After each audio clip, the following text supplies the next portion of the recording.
Hello বন্ধুরা, আসসালামু আলাইকুম। উত্তরবঙ্গ রান্নাঘর থেকে স্বাগতম। আশা করি আপনারা খুব ভালো আছেন। আমিও ভালো আছি। আমি আজকে আপনাদের সাথে মলা মাছ দিয়ে আলুর চচ্চড়ির একটি রেসিপি শেয়ার করব। এই রেসিপি বানিয়ে নেওয়া যেমন সহজ, খেতেও ভীষণ টেস্টি হয়ে থাকে। চলুন তাহলে এই রেসিপি কিভাবে বানিয়ে নেওয়া হয়েছে দেখানো যাক। প্রথমে আমি মলা মাছগুলোকে খুব ভালো করে কেটে ধুয়ে পরিষ্কার করে নিয়েছি। আর 2 থেকে 3টি খোসাসহ আলু খুব কুচি কুচি করে কেটে নিয়েছি। এখন আমি চুলায় একটি কড়াই বসিয়ে দিব। দেখুন বন্ধুরা, আমি একটি চুলায় কড়াই বসিয়ে দিয়েছি।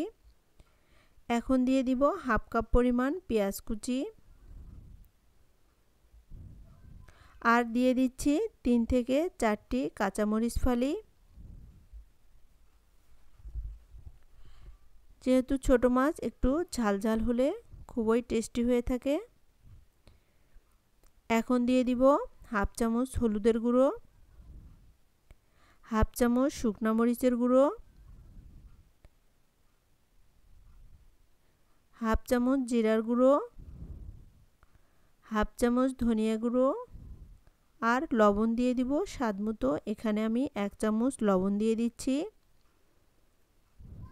তেল দিয়ে দিচ্ছি পরিমাণ মতো। এখানে আমি 3 থেকে 4 টেবিল চামচ পরিমাণ তেল দিয়ে দিচ্ছি। এখন পেঁয়াজের সঙ্গে মশলাগুলোকে খুব ভালো করে হাত দিয়ে মেখে নেব। দেখুন বন্ধুরা, খুব ভালো করে আমি হাত দিয়ে মেখে নিয়েছি। এখন আমি মলা মাছগুলোকে দিয়ে দিব। দেখুন বন্ধুরা, মলা মাছগুলোকে দিয়ে দিচ্ছি। মশলার সঙ্গে মলা মাছগুলোকে খুব ভালো করে মিশিয়ে নিতে হবে। দেখুন বন্ধুরা, আমি কত সুন্দর করে মলা মাছগুলোকে মিশিয়ে নিচ্ছি। মলা মাছগুলো মিশিয়ে নেওয়া হয়ে গিয়েছে।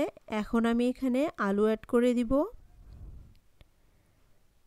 আগে থেকে যে কুচি করে আলুগুলো কেটেছিলাম খোসাসহ, ওই আলুগুলো দিয়ে দিচ্ছি। আলুগুলো দিয়েও মাছের সঙ্গে খুব ভালো করে মেখে নিব। দেখুন বন্ধুরা, আমি খুব ভালো করে আলুর সঙ্গে মাছগুলোকে মেখে নিচ্ছি। মেখে নেওয়া হয়ে গিয়েছে। এখন আমি পানি দিয়ে দিব। এখানে খুব বেশি পানি দিব না, একদম অল্প পরিমাণ পানি দিয়ে দিব। দেখুন বন্ধুরা,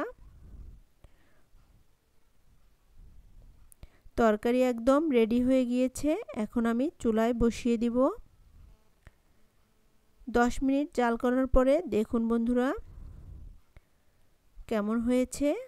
এখন আমি খুব ভালো করে উল্টে পাল্টে দিচ্ছি। চুলার হিট অবশ্যই লো হিটে দিয়ে রান্না করে নিতে হবে।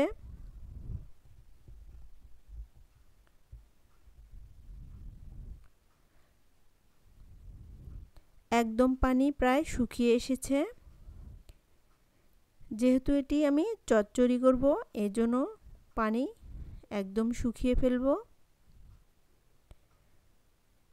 এভাবে আরও 5 থেকে 7 মিনিট রান্না করে নিব। দেখুন বন্ধুরা, যখন নিচে লেগে যাবে তখন মনে করতে হবে যে এই ছোট মাছের চচ্চড়ি হয়ে গিয়েছে। এখন আমি চুলা থেকে নামিয়ে নিব। দেখুন বন্ধুরা, ধন্যবাদ সকলকে।